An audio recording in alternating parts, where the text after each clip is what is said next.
My boyfriend said, I need to go on a self-discovery trip with my ex for 2 weeks. I said, sounds great. Then I changed the locks while he was gone and left a note. I discovered myself too. His frantic voicemail started before he even boarded the return flight. I, 32, female, was sitting on my couch watching Netflix when my boyfriend Brandon, 34, dropped the bomb. He walked in from the bedroom, stood directly in front of the TV, and announced, I need to tell you something important. The way he said it, all serious and dramatic, I thought someone died. I need to go on a self-discovery trip with Willow. Willow, his ex from college, the girl whose photos he still had on Instagram, the one who really understood his creative soul, or whatever BS he used to say. I paused my show. When? Next week. We're going to this spiritual retreat center. It's 2 weeks of meditation, journaling, and finding ourselves. I nodded slowly. Just the two of you? Don't make this weird, okay? It's not about her. We're just friends now, and she's going through stuff too. We got a group discount. A group discount. For 2 people. Looking back now, I should have seen this coming. The red flags had been waving for months, but I'd been too busy managing my own life to pay attention, like how he'd gradually taken over my apartment without ever officially moving in. It started with a toothbrush, then some clothes, then suddenly half my closet was full of his hemp shirts and meditation cushions. When I mentioned maybe splitting utilities, he'd get philosophical about how energy exchange isn't always monetary and change the subject. Or how he'd rearranged my living room one day while I was at work, claiming the furniture arrangement was blocking positive chai. I came home to find my grandmother's antique desk shoved into a corner and his crystals arranged on my coffee table. When I protested, he said I was being resistant to growth. The financial boundaries had been dissolving slowly, too. He'd forgotten his wallet when we went out, started using my Netflix password, then my grocery account, then somehow my credit card was linked to his meditation app subscriptions. When I tried to address it, he'd launch into speeches about how traditional capitalism was toxic and I was being materialistic. My sister Rebecca had been warning me for months. During our weekly coffee dates, she'd listen to my latest Brandon drama and give me that look.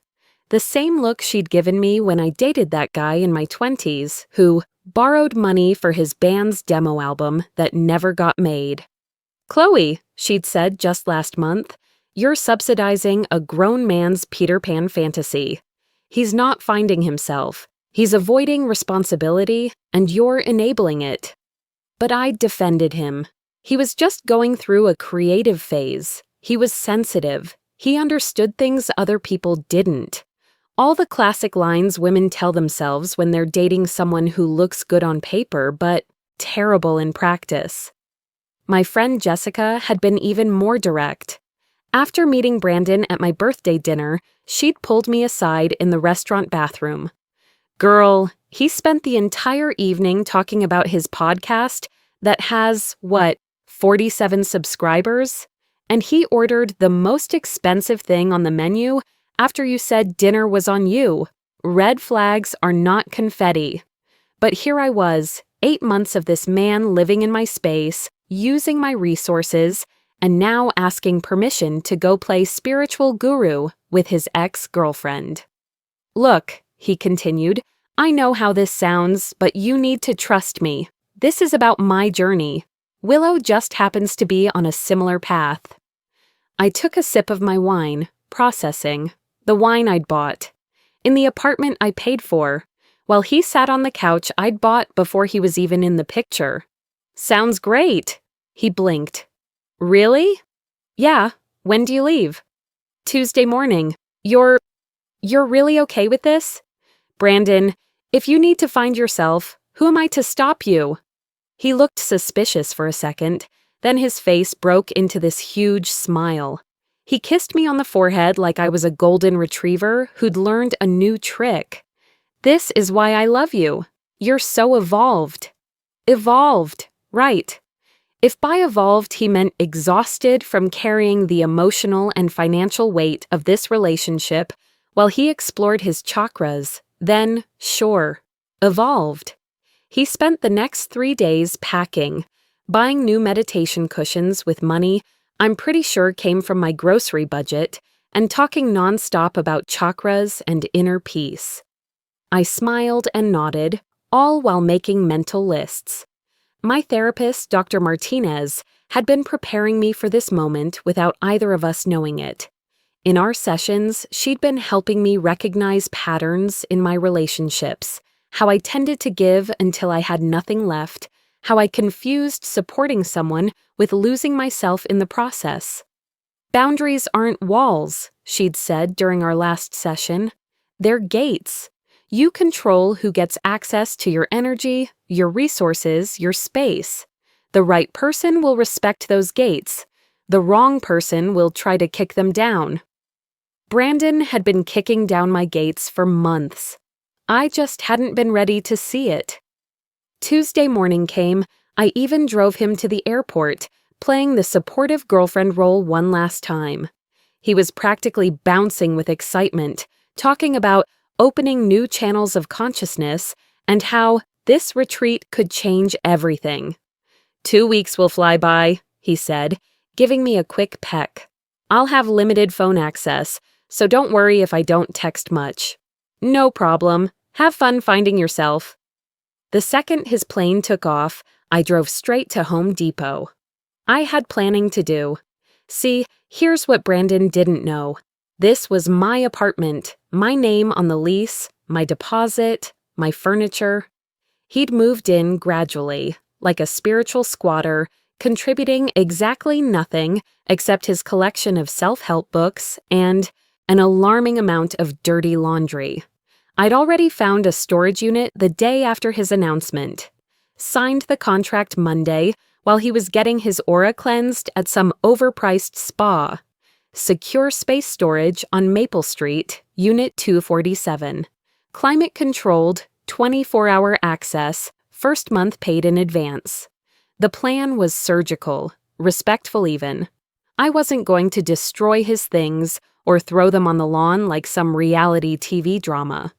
I was going to pack everything carefully, store it safely, and give him exactly what he'd asked for: space to find himself. Just not in my apartment.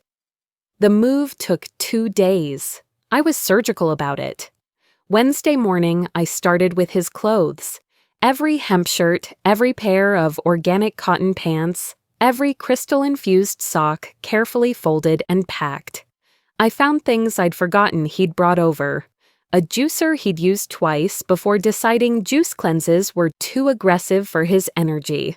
A meditation bell that he'd ring at 6 a.m. despite my repeatedly asking him not to. 17 different essential oils that he'd never actually used. I bubble-wrapped his precious crystals, each one supposedly attuned to different chakras.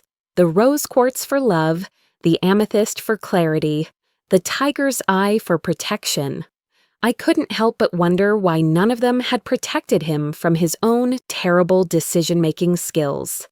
His books filled 3 boxes: The Power of Now, Sacred Contracts, Men Are From Mars, Women Are From Venus. Apparently, he'd missed the chapter about not going to spiritual retreats with your ex.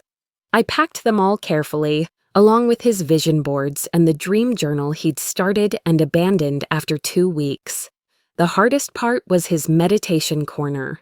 He'd claimed the spot by the window, the one with the best natural light where I used to read on Sunday mornings. His meditation cushions, his singing bowls, his little Buddha statue that he'd bought on Amazon and somehow convinced himself was blessed by actual monks.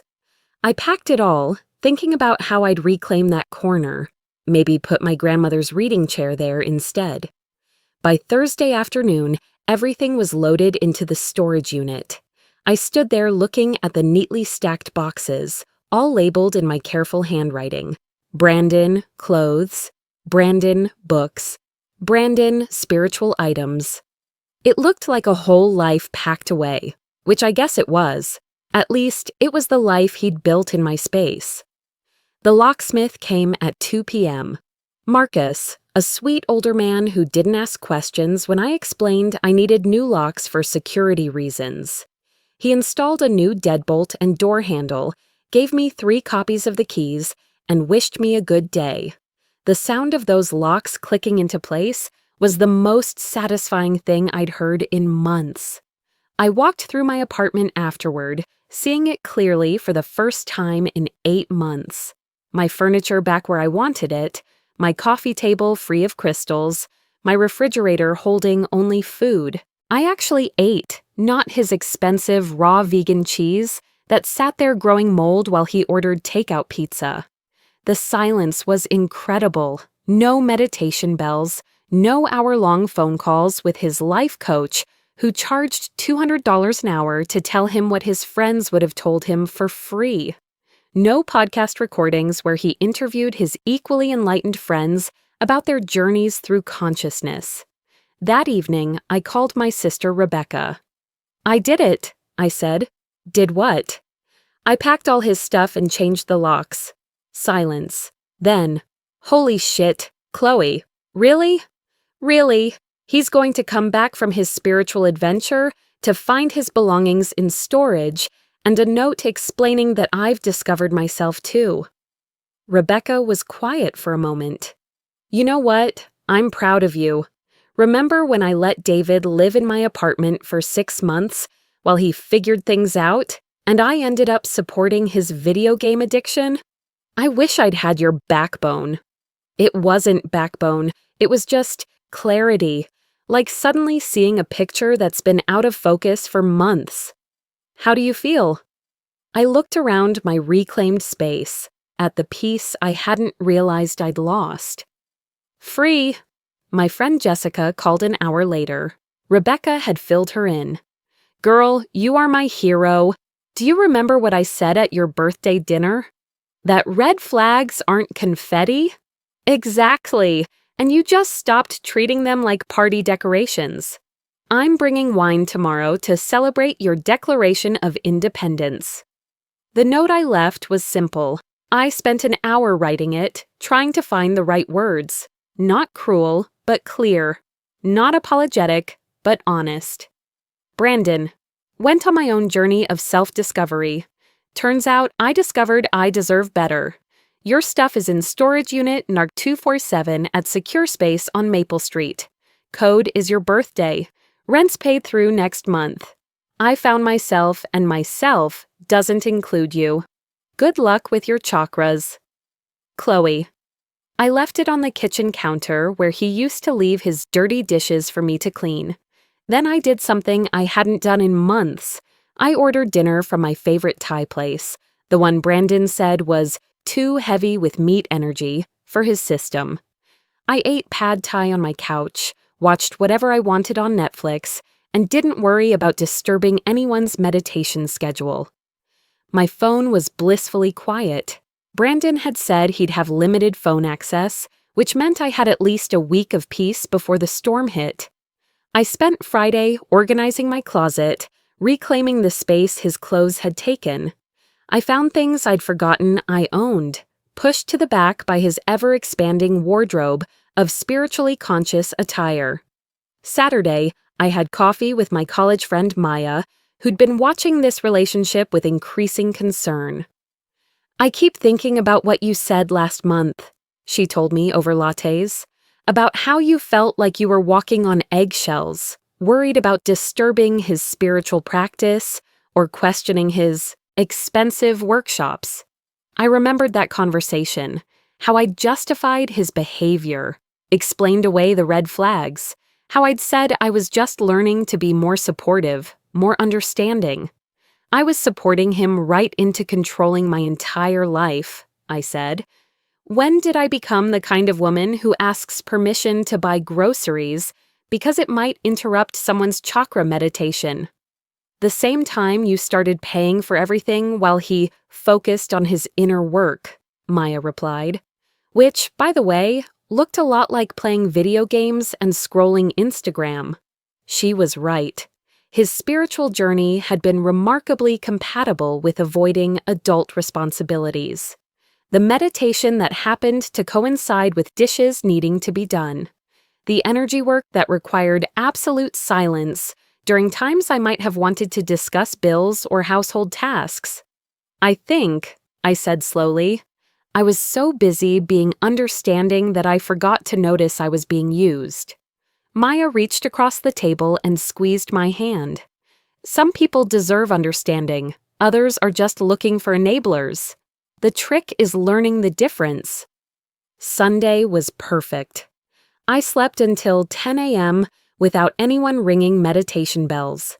I made pancakes without worrying about gluten sensitivity or sugar's impact on spiritual vibrations. I called my mom and had an actual conversation instead of whispering so I wouldn't disturb Brandon's afternoon energy alignment. It was the first weekend in months that felt like mine. Monday morning, I woke up to birds chirping instead of meditation bells. I made coffee in my kitchen, sat in my living room, and got ready for work in my bathroom without anyone critiquing my toxic beauty products or suggesting I try oil pulling instead of toothpaste. At the office, my coworker, Anne, noticed immediately. "You look different," she said, settling into the cubicle next to mine. Lighter, somehow. Anne was one of those women I admired. 52, divorced, fierce boundaries, and zero tolerance for anyone's BS. She'd been watching my relationship with Brandon with the kind of concerned expression reserved for people watching someone walk toward a cliff. "I changed my locks this weekend," I said. "About damn time. What was the final straw?" He wanted to go on a 2-week spiritual retreat with his ex-girlfriend. Anne's coffee mug paused halfway to her lips. "I'm sorry, what?" I explained the whole thing while we pretended to review quarterly reports. Anne listened with the focus of someone who'd seen this movie before and knew exactly how it ended. "Honey," she said when I finished, "you didn't change locks. You performed an exorcism. That man was a spiritual vampire, sucking the life out of your bank account and your backbone." Was I that obvious? You mean the way you started second-guessing every decision? How you stopped going to happy hour because he needed quiet energy for his evening meditation? Or how you apologized for working late when that promotion opportunity came up because it interfered with his podcast schedule? I winced. I hadn't realized how much I'd been shrinking myself. "The thing about men like Brandon," Anne continued, "is they're not looking for partners. They're looking for mothers they can sleep with, someone to fund their Peter Pan lifestyle while they play at being enlightened." That afternoon, my supervisor Jennifer called me into her office. I'd been working on a major client presentation for weeks, but Brandon's constant interruptions and demands for emotional support had been making it hard to focus. "I want to talk to you about the Morrison account," Jennifer said. "Your presentation last week was exceptional. The client specifically requested you for the follow-up project." "Really?" "Really. And I'm recommending you for the senior account manager position. You've shown real growth in the last few months, especially your ability to handle pressure and maintain focus." If only she knew that my improved focus came from not having to manage a grown man's feelings about his unsuccessful podcast career. "There is one thing," Jennifer added carefully. "Someone called last week asking about your emotional state. Said they were concerned about you going through a difficult time and wanted to make sure you had support at work." My stomach dropped. "Did they give a name?" "Brandon something. I told him that discussing employees' personal lives with unauthorized parties was against company policy. But Chloe, if you're dealing with something serious, you know we have resources available." "Actually, I just solved the problem, but thank you." Jennifer smiled. "Good for you. The position comes with a 15% salary increase, by the way. I'll have HR draw up the paperwork. Walking back to my desk, I calculated the raise. 15% of my salary was almost exactly what Brandon had been costing me monthly in groceries, utilities, and his various spiritual subscriptions. The universe, apparently, had a sense of humor. Tuesday brought the first text from an unknown number. Brandon's really upset. He came back early and you're gone? This isn't like you. Call me. Willow had my number. Of course she did. I blocked it immediately. Wednesday morning, my phone rang. Brandon's mom, Patricia. Chloe, honey, what's going on? Brandon called me crying from some airport. Patricia had always been kind to me, in that slightly concerned way mothers have when they know their sons are disasters, but hope the right woman will fix them. Hi, Patricia. Brandon's fine. He just needs to find his own place to live. But he said you locked him out? That doesn't sound like you. It's exactly like me. It just took me a while to remember that. He's staying in a hotel. He can't afford this, honey. You know he's between projects. Between projects. For 3 months. While I paid for everything. Patricia, I love that you want to help your son, but he's 34. Years old. If he can afford an $800 spiritual retreat, he can afford a hotel room. The retreat was for his healing. The retreat was with his ex-girlfriend. I decided to do some healing of my own. There was a long pause. Oh, he didn't. He said it was a group thing. It was a group of 2. Him and his ex. Another pause. That boy. I swear, sometimes I wonder where I went wrong. You didn't go wrong, Patricia. You raised a son. It's not your job to keep raising him at 34. That evening, Jessica came over with wine as promised. We sat in my reclaimed living room, and I told her about the promotion, about Patricia's call, about the peace I'd found in my own space. You know what I love about this? Jessica said, gesturing around the apartment. It looks like you again. For months, this place looked like a spiritual gift shop exploded in here. I didn't realize how much I'd let him take over. That's how it works. Little by little, they move in their stuff, their opinions, their needs, until suddenly you're living in your own apartment like a guest. My therapy session Thursday was revelatory. Dr. Martinez listened to the whole story with that careful therapist expression that gives nothing away. How do you feel about your decision? She asked. Relieved, empowered, a little scared that I waited so long. What do you think you learned from this experience? I thought about it. That support and enabling aren't the same thing. That love doesn't mean losing yourself. And that when someone shows you who they are, believing them isn't giving up, it's self-preservation. Those are significant insights. How will you apply them going forward? By remembering that my kindness isn't weakness, but it also isn't unlimited. The right person won't require me to set myself on fire to keep them warm. Dr. Martinez smiled. That's very wise. Friday brought chaos.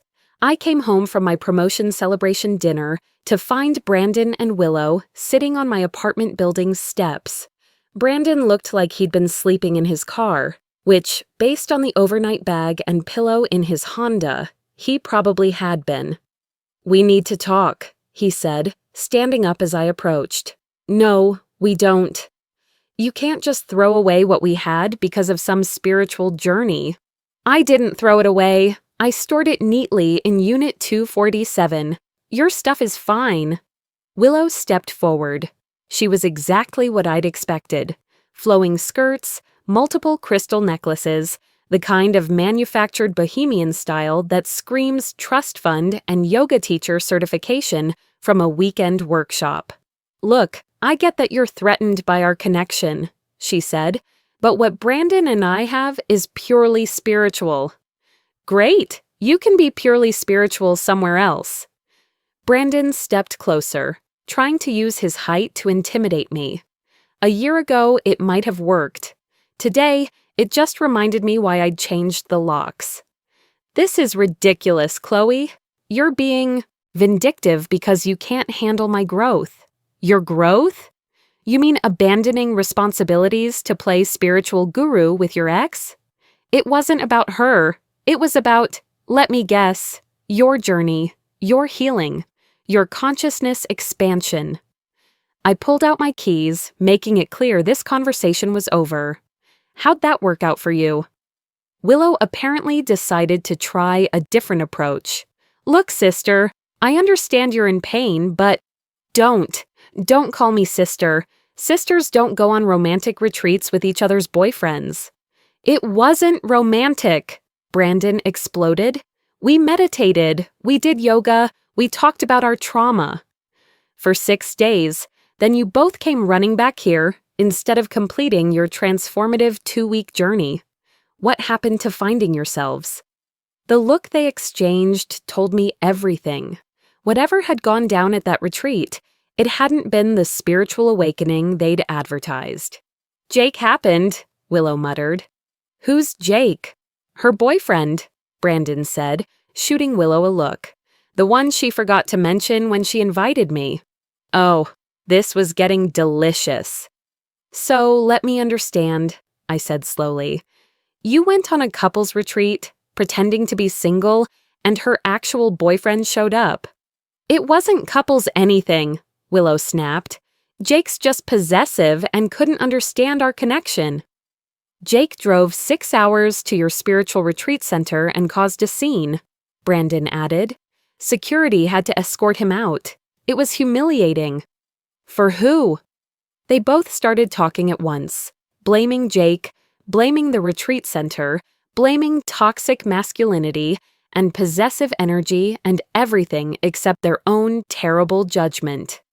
Anyway, Brandon said finally, that's all behind us. I'm ready to focus on us now, to do the work. The work was not going on vacation with your ex. You failed that assignment before it started. I walked past them toward my building's entrance. Brandon grabbed my arm. Chloe, please, I love you. I made a mistake, but I'm ready to commit now. I learned so much about myself these past few days. What did you learn? That you're my person, that what we have is real, that I was just confused because Willow and I have this cosmic connection, but it doesn't mean anything romantic. The fact that he thought this was helping his case showed exactly how little he understood about anything. Brandon, here's what I learned. I learned that my apartment is peaceful without you. I learned that my bank account stays balanced without funding your spiritual awakening. And I learned that the right person doesn't make me choose between supporting their journey and respecting myself. I shook off his hand and headed inside. He followed, Willow trailing behind like a crystal-adorned shadow. You can't just throw away 14 months because of one mistake. It wasn't one mistake. It was months of mistakes. This was just the last one. I'll change. I'll get a real job. I'll pay you back. For everything. With what money? I'll figure it out. We can do counseling. I'll prove to you that I'm serious. I stopped at the elevator and turned around. Brandon, you went on a romantic getaway with your ex-girlfriend. The fact that it imploded doesn't make it okay. It makes you bad at cheating, not innocent of attempting it. It wasn't cheating. Then what would you call it if I went on a 2-week retreat with my ex? Just spiritual growth? His face went red.